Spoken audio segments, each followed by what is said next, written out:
of Department, Business and Technology Innovation. Dr. Asma, thank you for joining us. Welcome. Thank you. Welcome. Great. So I'll put the first question to Dede here, who is a sister to me. Heritage Christian College. Why are you different? What makes you stand out? When you come to Heritage, you experience Christ-like teaching, the environment, the atmosphere alone, and our motto and our mission gives us out as being the best. You need to have the heritage experience to be a winning person. We look out for our students, for them to excel in wherever they find themselves. That's why we're able to go to a global contest that only few, I think specifically about 4 or 5 African countries went. So if we went there and we excelled, you should know that when you join Heritage, you are going to excel as well. What kind of courses do you offer? And I'll put the new ones to you, Doc. But just give us an idea. I know you are with the graduate school, but there is an undergrad part as well. Yes. So what courses do you offer? For the graduate school, we have accounting and taxation, accounting and finance, human resource management. They are all MSc.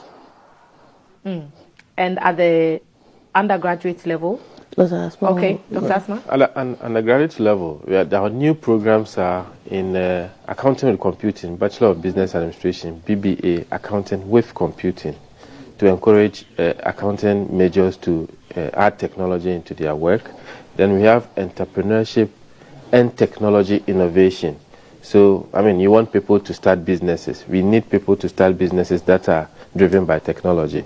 And so our entrepreneurship program is with technology and innovation. Why would the technology factor be a game changer? Why did you find it necessary to add that to the core subjects that we know, or in this case, the elective subjects that we know as accounting and the rest? Well, with the world that we see it now, we can't do anything without technology. And so we believe that it is a bit outdated to teach the normal programs without technology. And so we have started the process of making sure that all our programs are infused with technology. And that is why we have done that. One of our mission is to encourage entrepreneurship.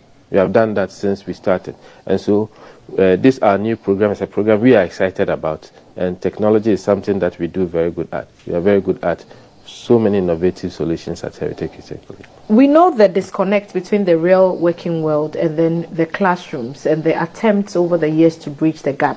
How will these new programs do that so that students who pass out have today experience that can be tapped today to work in an organization or to branch out on their own? Good. Now, let me use the accounting with computing as an example. If you learn any accounting program, the truth of the matter is you go onto the field industry, and I'm not sure there's any accountant who does not work with computer. In 2023, if you are an accountant and you are still doing your trial balance the way you did in 1992 or in the 80s, I'm sure you would have lost your job by now. And so universities still teach in the old ways, and there's the need for us to move beyond that, and that is why we brought in the accounting with computing. In addition to teaching you how to use computer to do it, we believe that there is the need for us to develop our own technology. So, for instance, if you go to an accountant should be able to develop his own accounting solutions. We import a lot of technology into this country. We import almost all the technologies that we use. And we need to have a paradigm shift and not be buying software. Software that we can have young people sit down and develop. We just buy it, import it into the country. And so we want people, or we believe that people should be more technology driven and do things on their own instead of importing them. One other thing that we did recently is to have a collaboration with industry. We invited a lot of industry people into our university. They came, we had a discussion with them, and that program we brought them for them to discuss actually the course structure and the content. So people from industry, all sorts of industry, came together, looked at our structure, discussed it, and gave us suggestions on how to deliver and how to improve on them. And for us, that is the hallmark of what we do. We need we need our graduates to be skilled for the industry and do exactly what they are needed. I find that a very interesting concept. Recently, I moderated a panel discussion, and some Russian universities had come to partner local universities, and they talked about the need to bring professionals who are in the field into the classrooms to teach, so that the students actually know that this person who is teaching me is doing it. It's not just a teacher, and it does not just stop at teaching for that person, but he also has hands-on regular experience, which is also another job. Are those the kind of opportunities we are talking about today when we talk about bridging the gap? Exactly, bridging the gap. Because when you come to the graduate school, for instance, every faculty on the graduate school is a scholar practitioner. So the person is not just a faculty coming to teach you. It's somebody who is in the field, who knows what they are about. Like Dr. Asma said, you are no more using the trial, you are using QuickBooks. You are using personal systems to teach. You are using a lot of things to learn about your accounting. The same way when we bring on the scholar practitioners, they are going to teach you what when you go out, you are going to practice. It's not something that they are just reading the book. So it has a theoretical, a practical aspect of it. And we use the hybrid system of learning. So when you come in, you realize that you need to be technologically enhanced in whatever you do. And that's why we have the one laptop, one student's terms and conditions apply model in the school, because we want every student in the school to have access to a laptop. Because when I give you an assignment, when your lecturer gives you an assignment, it's a laptop you are going to use. It's the same way, that is the technology-driven way. You are no more going to take a pen and a paper and write. And exactly that is what heritage is all about. I will bring this in, even though we didn't intend to talk about it, accreditation, because it's been very topical lately. Even the traditional, I'm using the word traditional because I don't want to mention specific schools. The traditional universities and tertiary institutions, we are told, are running courses that are not accredited. How sure are we, or what's the assurance from graduate school that the courses that you're offering, these new ones that you're telling us about, meet the standards?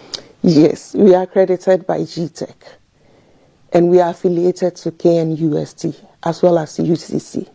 So any course you undertake at Heritage is accredited.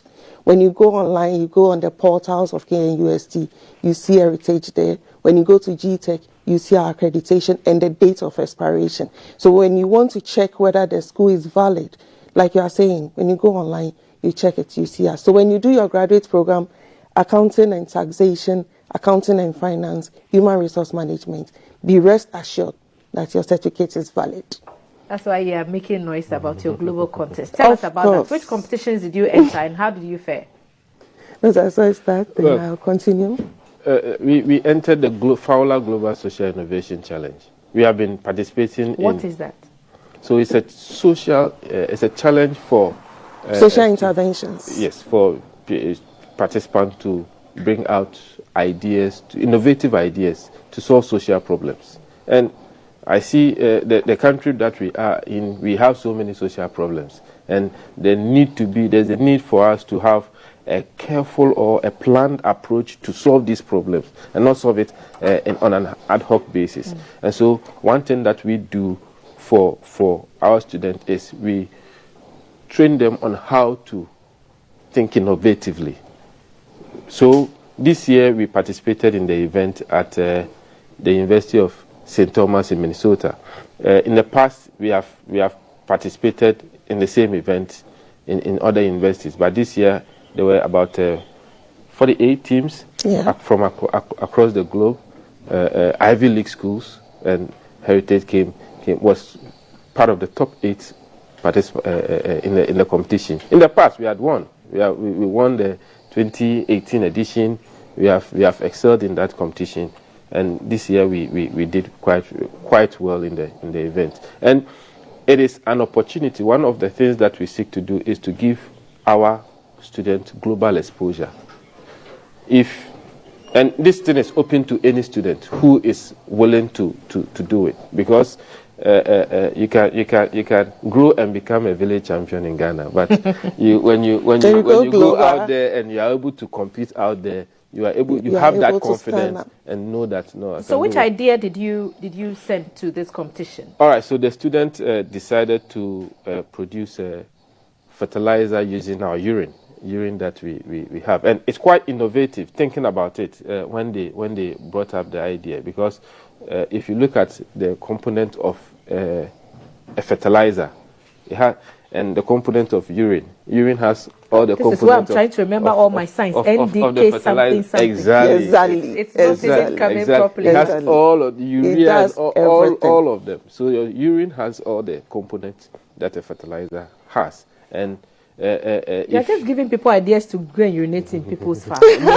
No, it wouldn't work. It wouldn't work. It goes through a process. And your students did it. Yes. And they impressed the judges. Yes. What was the reception of their idea? They were really excited about it, because it looks like it was not something that a lot of people had thought about. So for them to be able to project that you can use urine in this age that we have a lot of things going on around the world, fertilizer prices are going up. For you to be able to produce a commodity that is in excess. I mean, every normal human being produces a urine. So at the end of the day, if there is a collection point and we are going to process it to turn it around to be a fertilizer, you should know that that's a money-making venture. And that's why we are so much into entrepreneurship, because this is a thing that when they go forward and they produce it, you should realize how much they are going to make from it. Charlie, now I'm because thinking, we don't want to join. I'll be collecting it, because very soon Heritage will be asking people to bring exactly because they have their own model on how they are going to run it. But in addition to that, the team that won in 2018, their ideas was to use fecal matter to produce charcoal. The last time I came here, I think we brought some of the charcoal here. They've set up the factory to produce the charcoal. They have some of the products, and our excitement comes from the successes that our students have. So when the students are succeeding, we are so happy. And when you go to the factory and see what they are doing, you can't but be excited about it. Because that's where we want to go. We want to see the ideas going from just a thought into something that we can see and visualize, something that we can benefit something from. So an idea becoming a business, which then brings us some money, which saves us some, future expenses on the importation side, is all well and good. And that's what these things are all about. So kudos to you and the team for putting all this together. You have new programs that you are offering students, an opportunity to also make a mark on the global contest. I'll give you your last word, and I'll give the last word to Dede here. Dr. Asma, why Heritage, and why are these new courses? Why should someone choose that and not any other course elsewhere? When I came here, they were discussing something about I think the SHS. Isadel. See, at Heritage, one thing we believe in is we don't need to only produce people who know book or who have the skill. As a human being, you need to build yourself as a human being to live within the society. And our Christ-like vision, we believe that Christ is the way. And so when you come to Heritage, we also help you to see what you need to see in order to fit into the society. I would advise anybody to come to Heritage, because when you come to Heritage, besides the technology, besides the so many innovative things and fantastic things we are doing, we need to build ourselves as good people of the society who believe in what we are doing. Practically, that's what I was saying. Right. Dede, your last word. I would say that Heritage is a place you want to bring up your kid and yourself. So we have the undergraduates, we have the graduate studies as well. And if you can imagine what we do with the undergraduates, you should know that with the graduate studies, then you are on top, because we want you to come in and experience what it is like to be on the board, as in on the top management. So that's why we are bringing in the scholar practitioners to teach. And because it's an hybrid system, anywhere you are in Ghana, you can join us to learn. You just have to apply to Heritage. How do people reach Heritage? You can reach us on 053 23 73 100 or 055 1026 164 or www.hcuc.edu.gh. hcuc.edu.gh. heritage.gh. Heritage. Thank you, ladies and gentlemen, for making the time. Heritage Christian College offering you undergraduate and postgraduate courses. New programs have been outlawed in the postgraduate level. You can reach them across their phone number 053 237 3100, 055 102 6164, or connect with them via their website www.hcuc.edu.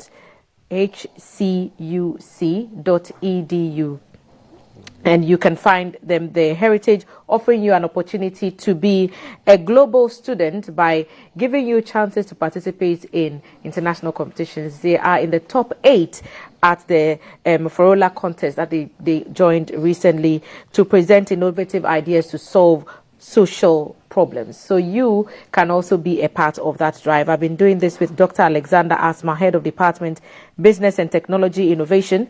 Doc, thank you for making the time and have a so pleasant day. Ms. Priscilla Dede Mate is Assistant Registrar at the School of Graduate Studies of Heritage Christian College. Dede, Owakbi, come you have For real. So you know that this is a personal thing. But thank you for making time. Heritage Christian College, do check them out and patronize their courses. And this is how we wrap it all up on GTV Breakfast for today.